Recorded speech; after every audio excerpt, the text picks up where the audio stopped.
Dis, tu te souviens? 2020, ma chaîne YouTube pop dans le paysage comics avec une vidéo présentation. Pas vraiment néophyte, mais loin d'être expert, je lis surtout du super-héros. Comme pour beaucoup, l'indé ça fait peur, et je suis clairement pas exempt. Mon premier indé c'est Die chez Panini, puis j'enchaîne très rapidement avec Fromel chez Delcourt, sans trop m'éloigner des grandes maisons d'édition.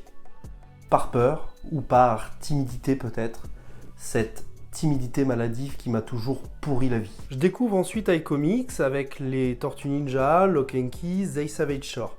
Un vrai premier pas. Puis viennent ensuite les vlogs achats dans les librairies et chaque fois que vous apercevez du label 619, vous êtes comme des fous.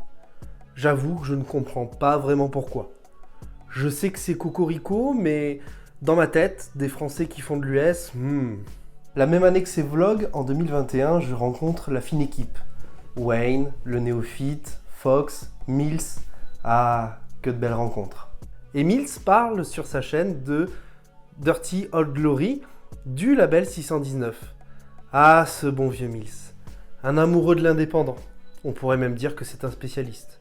Mais c'est surtout un amoureux du label qui, en off, m'en parle et me conseille. Mais malgré les bons conseils de Mills, je pense qu'il est clairement trop tôt pour moi. Jusqu'à ce que je franchisse le pas en juin 2022. Et que j'achète MFK2 tome 1 et Low Raider tome 1. Et j'adore. J'adore ce que je lis. Mais encore une fois, c'est encore trop tôt pour dire que je suis fan. Vient ensuite l'interview de Run, l'une des plus belles sur la chaîne à tel point que je n'en ai jamais refait derrière. Une rencontre humaine absolument formidable, incroyable, et une interview qui, en tout cas, je pense qu'elle vous a plu. Puis viendront ensuite A Short Story et Okae qui me foutront tout d'une claque. À tel point que mon top comics 2022, ce ne sont pas tant des titres, mais c'est surtout la belle découverte de ce label 619. Avec Puta Madre et Okae, il est clair que le label 619 sait me faire vibrer, sait me parler, avec des dialogues d'une justesse incroyable, des planches qui me font vibrer, qui me font voyager, et surtout des thématiques toujours plus réalistes. Avec Okae, je reviens sur mes préjugés, moi qui n'aime pas tant les univers western. Et aujourd'hui, devant vous, je réitère avec Frontières, un récit de science-fiction, et Dieu sait que ce n'est pas le genre littéraire que je préfère. Bonjour à toutes et à tous, j'espère que vous allez bien.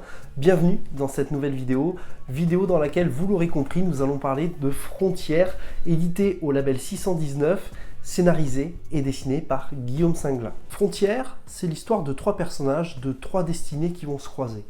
Jisoo, une ingénieure aéronautique pleine de rêves, d'ambitions, qui seront stoppées malgré elle et qui continuera à travailler pour un système en lequel elle ne croit plus, qu'elle déteste même. Nous avons Alex, le deuxième personnage, un ouvrier, un des natifs des premiers colons, qui risquera sa vie à chaque sortie dans l'espace et qui banalisera sa vie dans la station et ce qui s'y passe, et même le fait de vivre comme un animal en cage. Et puis nous avons Kamina, une guerrière, une mercenaire, qui ne comprend plus trop réellement les objectifs de sa mission et qui cherchera la rédemption. Des personnages qui auront tous perdu quelque chose.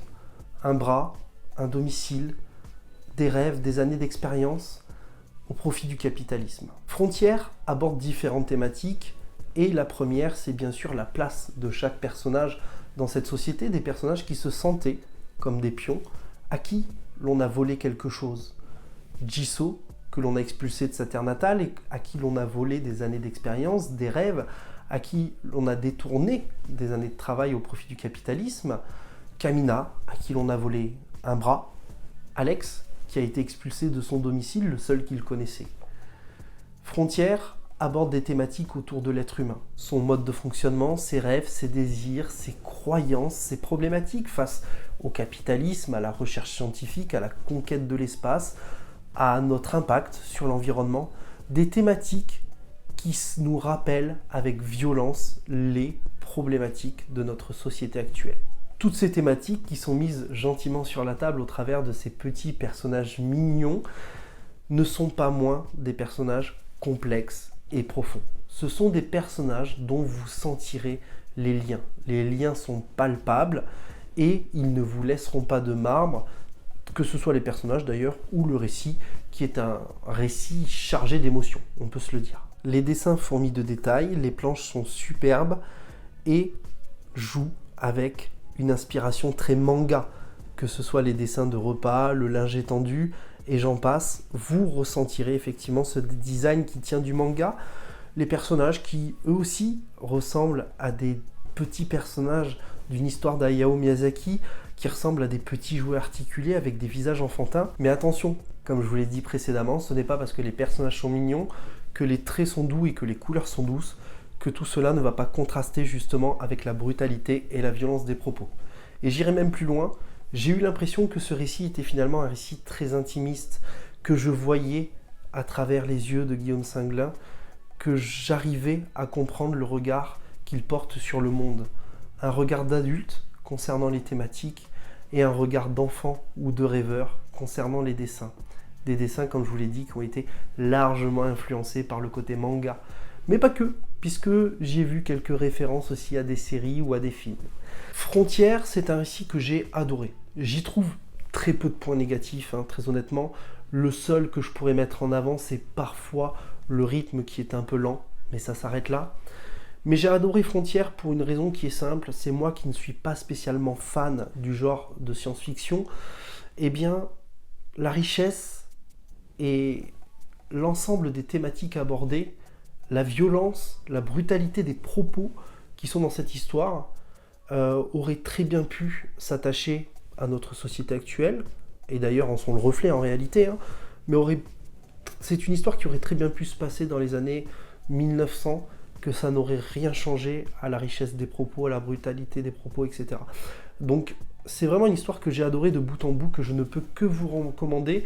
Un récit qui est en plus, regardez l'édition, elle est absolument sublime, grand format, on en a vraiment pour son argent, à 22 €. Je pense que si vous hésitiez notamment à vous lancer dans l'indé et que vous aimez notamment la science-fiction, eh bien je ne peux que vous conseiller cette histoire, encore plus quand moi j'ai aimé cette histoire alors que je ne suis pas fan de science-fiction.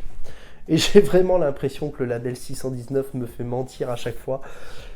Je suis pas fan de western, Okae a été un peu la révélation de l'année 2022. Et en ce début d'année, eh bien Frontières, dont je ne suis pas fan du genre littéraire, eh bien, est un énorme coup de cœur. Donc c'est absolument génial. Voilà, n'hésitez pas à me dire en commentaire si vous avez lu ce comics, ce que vous en avez pensé, sans spoil s'il vous plaît. Si vous ne l'avez pas lu, eh bien n'hésitez pas à me dire si vous allez le prendre ou pas. En tout cas, je compte sur vous, je vous dis à très très vite pour une prochaine vidéo. Prenez soin de vous et n'oubliez pas, de grands comics et de grands mangas impliquent de grandes lectures.